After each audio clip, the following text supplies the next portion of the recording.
Chances are if you're using ChatGPT, you're using it wrong or you're not using it as efficiently as you could.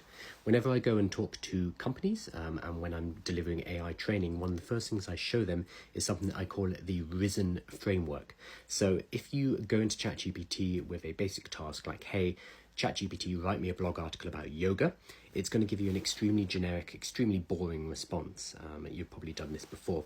The problem is, what a lot of people do at this point is they see this response and they decide, ChatGPT is a bit rubbish, I'm not going to use this is not good enough.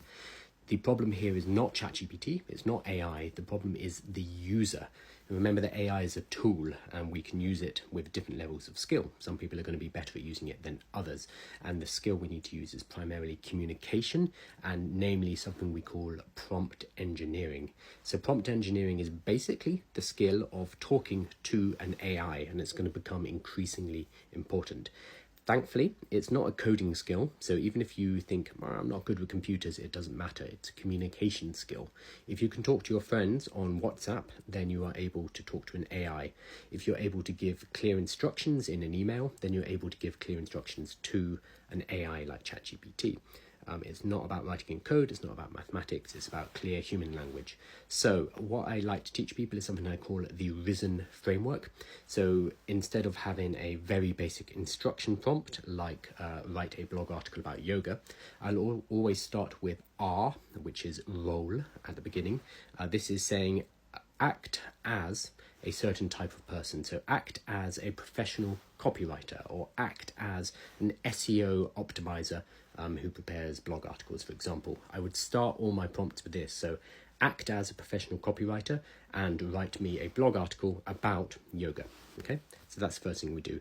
Second in the Risen framework is I, so RI, that's the instructions. Right after the role declaration, we need to say exactly what we want the ChatGPT to do. So act as a professional copywriter, write me a blog article about XYZ.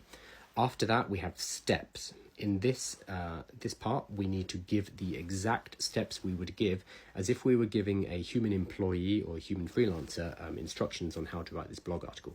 So we don't just say, write me a blog article about XYZ. We say, write me a blog article about yoga. Start with a really interesting hook to grab the attention of the reader. Give me 3 main body points, each with examples, and finish on a strong call to action, which will get people to subscribe to a newsletter. So we give these steps and we specify exactly what we want to see in our blog article. Following on from this is the E of Risen, so RISE. This is end goal. We need to tell ChatGPT exactly what we expect to see. The problem a lot of people have is they will give instructions to ChatGPT, they'll receive a response and they'll think, that's not very good. We need to tell ChatGPT exactly what we want to get from ChatGPT. Otherwise, how do we expect it to know what it is we want? It's not a mind reader, okay? It's very smart, but it can't read our minds. So we need to say exactly what we want. So in the end goal, I would say something like, this blog article is aimed at intermediate yoga practitioners who are looking to get better at their, I don't know enough about yoga, get better at their yoga. We'd give the exact end goal in our prompt.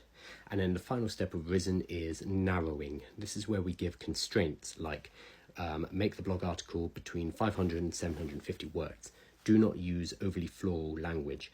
Make sure to use human sounding language, for example. We just give constraints and then we narrow the scope of what the AI will produce for us.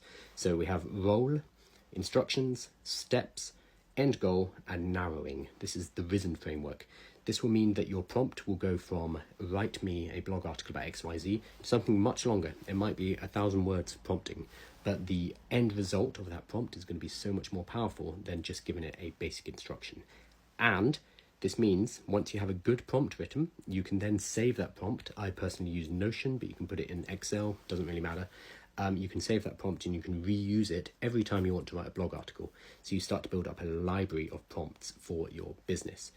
So spend the extra time to make the prompt an asset by using the Risen framework, and then you can reuse that again and again to save your team and yourself a lot of time in the future.